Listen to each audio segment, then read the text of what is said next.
प्राचीन समय में विद्यार्थी गुरुकुल में रहकर ही पढ़ा करते थे। बच्चे को शिक्षा ग्रहण करने के लिए गुरुकुल में भेजा जाता था।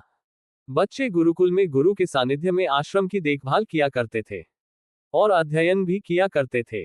वरदराज को भी सभी की तरह गुरुकुल भेज दिया गया। वहां आश्रम में अपने साथियों के साथ घुलने मिलने लगा, लेकिन वह पढ़ने में बहुत ही कमजोर था।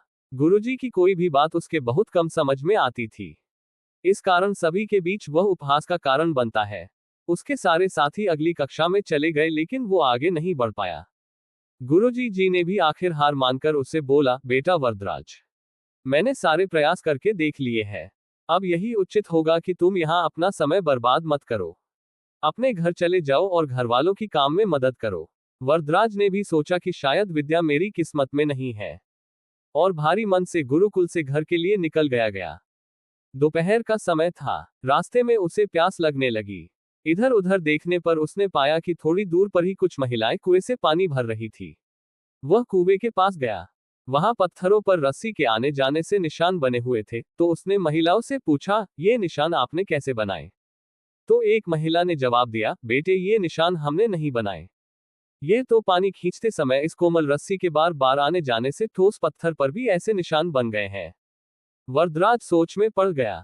उसने विचार किया कि जब एक कोमल से रस्सी के बार बार आने जाने से एक ठोस पत्थर पर गहरे निशान बन सकते हैं, तो निरंतर अभ्यास से मैं विद्या ग्रहण क्यों नहीं कर सकता।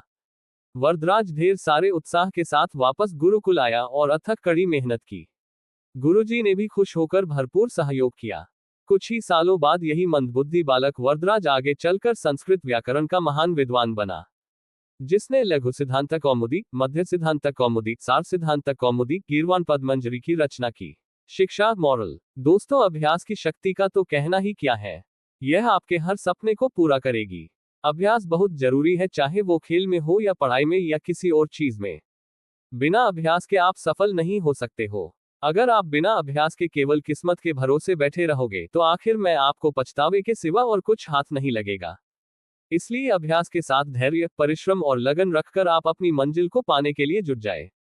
जय श्री राम। दोस्तों, आपको कहानी कैसी लगी कमेंट में बताइएगा। मिलते हैं अगले वीडियो में। धन्यवाद।